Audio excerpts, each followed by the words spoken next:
सबको जय मसीह। फिर से एक नया एपिसोड में आते हैं।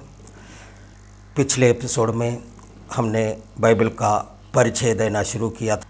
उसी में पहला भाग तो हमने देखा। अभी बाइबल परिचय का दूसरा भाग हम देखते हैं। बाइबल को पवित्र आत्मा का प्रेरणा से ये करीब 40 लेखकों द्वारा पवित्र आत्मा का अगुवाई में लिखा हुआ एक किताब है। उसमें राजा है, शास्त्री लोग हैं, डॉक्टर लोग हैं, विद्वान लोग हैं, अनपढ़ लोग हैं, मछुआरा लोग हैं। ऐसे 40 लोगों के द्वारा लिखा हुआ ये ग्रंथ है। करीब 1500 से 1600 साल लगा है इसको लिखने में। अलग अलग राज्यों में, विभिन्न जगहों में, उद्यानों में, जंगल में, रेगिस्तान में, जेल के अंदर, विभिन्न परिस्थितियों में, विभिन्न भाषा में लिखा गया एक ग्रंथ है। कुछ लेखक को छोड़कर बाकी लेखक लोग आपस में कभी मिला नहीं है। फिर भी करीब 1600 साल बाद जब इसे संकलन किया गया है तो सारे लेख और घटनाएं एक दूसरे से जुड़ा हुआ पाया। जैसे एक लेखक एक ही जगह पर बैठ करके एक ही समय में एक ही कलम से लिखा हो। सारे लेख हम जांचेंगे तो लगेगा एक ही सिक्कड़ का कई कड़ियाँ एक दूसरे से जुड़ा हुआ है। उदाहरण के लिए आश्चर्य का बात है, कुछ लेखक लोग आपस में कभी मिला नहीं है, फिर भी इनका लिखा हुआ विषय आपस में मेल खाता है। इस बाइबल का एक लेखक जिसका नाम दानियल है, यीशु मसीह के जन्म से 500 साल पहले जीवित व्यक्ति थे। दूसरी ओर यूहन्ना नामक व्यक्ति जो है यीशु मसीह के चेले भी थे। वे यीशु मसीह के समकालीन और पहली सदी में जीने वाला एक व्यक्ति थे। 500 साल का अंतराल। ये लोग आपस में कभी नहीं मिला, लेकिन दानियल का लिखा हुआ पुस्तक और यूहन्ना का लिखा हुआ प्रकाशित वाक्य, इसको पढ़ने से एक ही सिक्के का दो पहलू जैसे लगेगा। दोनों में अति महत्वपूर्ण एक ही विषय के बारे में लिखा है और आपस में मेल खाता है।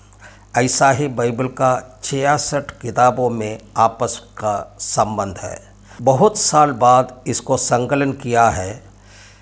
विभिन्न जगह पर विभिन्न परिस्थिति में जीने वाला व्यक्तियों द्वारा लिखा हुआ, लेकिन जब ये संकलन किया गया तो ये एक महत् ग्रंथ, एक अनोखा ग्रंथ, एक अनमोल ग्रंथ बन गया है, क्योंकि इसके पीछे काम करने वाला पवित्र आत्मा है। इसलिए बाइबल पढ़ने के वक्त में ये ध्यान रखना जरूरी है कि इसका लेखक विभिन्न राज्यों पर, विभिन्न जगह पर, विभिन्न परिस्थिति में, विभिन्न स्तर पर रहने वाला लोग थे, विभिन्न संस्कृति में रहने वाला लोग थे, विभिन्न भाषा बोलने वाला लोग थे। इसलिए उनकी भाषा में, लेखन शैली में, प्रस्तुत करने का अंदाज में भिन्नता हो सकते हैं। लेकिन बाइबल का सारांश देखेगा तो प्रभु यीशु मसीह और उनके द्वारा मिलने वाला मसीही प्रेम और उद्धार है। ये बाइबल में कुल 66 किताब है। इसमें 10 आज्ञाएँ और 613 व्यवस्थाएँ दिया गया है। इसमें कुल 6468 भविष्यवाणियाँ हैं। बाइबल की एक और ख़ास बात यह है कि दुनिया में सबसे ज़्यादा भाषाओं में विवर्तन किया हुआ, जैसे वाइक्लिफ ग्लोबल अलायंस के मुताबिक 2024 तक दुनिया के करीब 736 भाषाओं में पूरे बाइबल विवर्तन किया है और नया नियम 1658 भाषाओं में विवर्तन किया है। सबसे ज़्यादा बिकने वाला, सबसे ज़्यादा मुफ्त में बांटने वाला, सबसे ज़्यादा लोग पढ़ने वाला, सबसे ज़्यादा लोग प्रचार करने वाला, सबसे ज़्यादा विरोध सहने वाला एकमात्र ग्रंथ है ये बाइबल। दुनिया में ऐसा कोई विषय नहीं है जो इस पुस्तक में उल्लेख नहीं किया हो। ऐसा कोई देश नहीं है जहाँ पर यह पुस्तक नहीं पहुँचा हो। कई अन्य धर्म के लोग, पंडित लोग, विद्वान लोग इस पुस्तक को जांचा है, परखा है और यीशु मसीह को अपना उद्धारकर्ता स्वीकार भी किया। इस दुनिया में अनेकों ग्रंथ लिखा गया है। वे सब कुछ दिन के बाद, कुछ साल के बाद पुराना हो जाता है और वह कूड़ादान में चला जाता है या फिर कुछ प्रतियों को किसी म्यूजियम में, लाइब्रेरी में सुरक्षित रखता होगा। लेकिन बाइबल हजारों साल से उनका नयापन का कोई क्षति पहुँचे बिना आज भी पाए जाते हैं और कभी पुराना होगा भी नहीं। इसका कारण ये है कि ये सर्वशक्तिमान परमेश्वर की ओर से मनुष्य को समय समय पर दिया हुआ संदेशों का और उपदेशों का एक संग्रह है। जैसे परमेश्वर अल्फ़ा और ओमेगा है, वैसे उनका दिया हुआ वचन भी अल्फ़ा और ओमेगा है, क्योंकि वचन खुद परमेश्वर है। ये कभी न पुराना होगा और कभी न बदलेगा, हमेशा यह नया ही रहेगा। इस बाइबल के 6 महत्वपूर्ण बातों को आपको बता देना चाहते हैं। पहला, ये बाइबल एक संपूर्ण ग्रंथ है। इस बाइबल में सृष्टि कैसे प्रारंभ हुआ और उस सृष्टि का अंत कैसे होगा, ये सब लिखा हुआ है। यानी आदि और अंत के बारे में साफ साफ रीति से वर्णन किया हुआ अगर कोई किताब इस दुनिया में है तो केवल हमारा हाथ में रखा हुआ बाइबल है।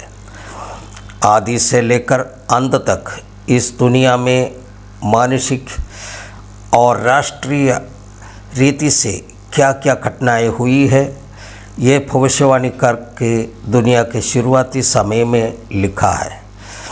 और जो जो बात लिखी गई थी वे सब उसका निर्धारित समय पर घटित हुआ है।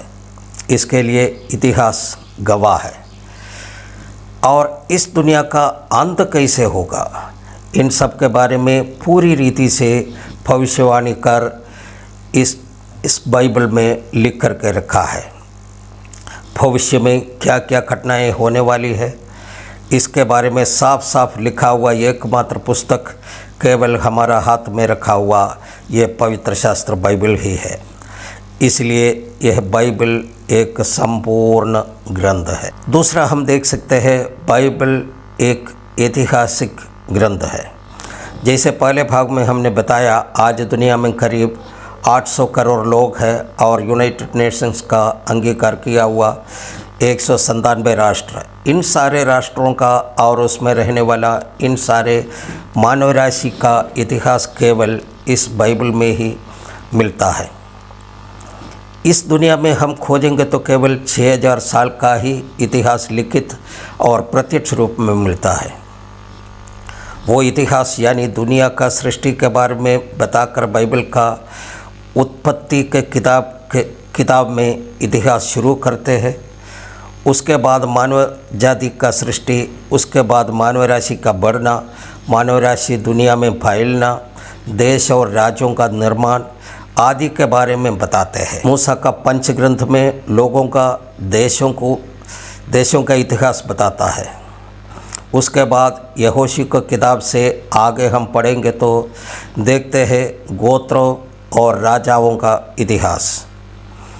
इतिहास को 2 हिस्सों में यानी एडी और बीसी बांटने वाला यीशु मसीह के बारे में भविष्यवाणी करके लिखा है कि वह किसके द्वारा जन्म होगा, कहाँ उसका जन्म होगा, उनका जीवन कैसे होगा, उनका मृत्यु कैसे होगा, कैसे उनको दफनाएगा, कब जी उठेगा। इन सब के बारे में जैसे भविष्यवाणी की थी वैसे ही उसी निर्धारित समय पर उसी जगह सब संभव हुआ है। इसके अलावा इस ब्रह्मांड का सृष्टि कैसे हुआ, इस धरती की रचना कैसे हुआ, मानव जाति का सृष्टि कैसे हुआ, राष्ट्रों का निर्माण कैसे हुआ, पहले कौन कौन इस दुनिया में शासन करते थे, अभी का दुनिया में कैसा शासन है और आने वाला समय में इस दुनिया में कैसा शासन होगा, यह भी भविष्यवाणी करके इस बाइबल में दिया गया है। इन सारे ऐतिहासिक घटनाओं को शामिल करने के बाद भी हम ये मानते हैं कि ये केवल एक इतिहास ग्रंथ नहीं है। और तीसरा है, बाइबल एक धर्म ग्रंथ नहीं है। बाइबल धर्म ग्रंथ नहीं है बल्कि एक महत ग्रंथ है। कोई ऐसा सोचते हैं ये यहूदी लोगों के लिए या मसीही लोगों के लिए लिखा हुआ धर्म ग्रंथ है। इस बाइबल का प्रतिपाद्य पुरुष यीशु मसीह कोई धर्म की स्थापना करने के लिए नहीं आया। बाइबल को शुरू से लेकर के अंत तक पढ़ लीजिए, कहीं भी आपको धर्म की स्थापना के बारे में या धर्म परिवर्तन के बारे में एक भी शब्द नहीं मिलेगी। लेकिन एक धर्मी व्यक्ति कैसे होना चाहिए, उनका जीवन शैली कैसे होना चाहिए, उनका स्वभाव कैसे होना चाहिए, उनका चाल चलन कैसे होना चाहिए, उनका व्यवहार कैसे होना चाहिए, ऐसी बातों को इसमें लिखा गया है। इसलिए हम मानते हैं बाइबल एक धर्म ग्रंथ नहीं है बल्कि एक महत ग्रंथ है। पवित्र शास्त्र बाइबल अगर धर्म ग्रंथ रहते तो कोई ब्राह्मण इसको लेकर के प्रचार नहीं करते, कोई मुसलमान इस ग्रंथ को लेकर के प्रचार नहीं करते, कोई पुजारी लोग, पंडित लोग इस ग्रंथ को लेकर के प्रचार नहीं करते। यह बाइबल किसी धर्म का स्थापना करने के लिए नहीं सिखाता है, यह किस जात पात के बारे में नहीं सिखाता है, यह किसी को धर्म के नाम पर हत्या करने के लिए नहीं सिखाता है, क्योंकि यह एक धर्म ग्रंथ नहीं है। चौथा बात हम आते हैं, ये एक राष्ट्रीय ग्रंथ भी नहीं। बहुत सारे राष्ट्रीय बातों का परामर्श इस बाइबल में लिखा है। बीता हुआ सदियों में कौन कौन लोग इस दुनिया में शासन किया था, इसके बारे में इस बाइबल में पहले से भविष्यवाणी कर लिखा था, वैसे ही हुआ भी। अभी इस दुनिया में कौन लोग शासन कर रहा है और कैसा शासन है, इसके बारे में भी हजारों साल पहले भविष्यवाणी के द्वारा लिख दिया था। वैसे ही शासन मेरा और आपका जीवन काल में हम देख रहे हैं। उदाहरण के लिए बाइबल का एक वचन पढ़ना चाहता है जो BC 586 में यहस्केल के द्वारा लिखा गया भविष्यवाणी। वहाँ पर ऐसे लिखे है, यहस्केल 21:26 में, तेरे विषय में परमेश्वर यहोवा यूँ कहता है, पगड़ी उतार और मुकुट भी उतार दे, वह ज्यों का त्यों नहीं रहने का, जो नीचा है उसे ऊंचा किया जाएगा और जो ऊंचा है उसे नीचा कर। हम सब जानते हैं 1947 में जब भारत आज़ाद होने से पहले भारत में करीब 625 छोटे और बड़े राजाओं ने सैकड़ों साल शासन किया। ये भी हम जानते हैं कि उसमें से कई राजाओं के सिर पर मुकुट था और कई राजाओं के सिर पर पगड़ी हुआ करता था। BC 566 में यहस्केल के द्वारा लिखा गया भविष्यवाणी में ऐसे लिखा है, परमेश्वर राजाओं का सिर पर सजाया हुआ मुकुट भी उतार देगा और पगड़ी भी उतार देगा और उन राजाओं को ज्यों का त्यों अपना शासन में, अपना सिंहासन में नहीं बैठने दूंगा।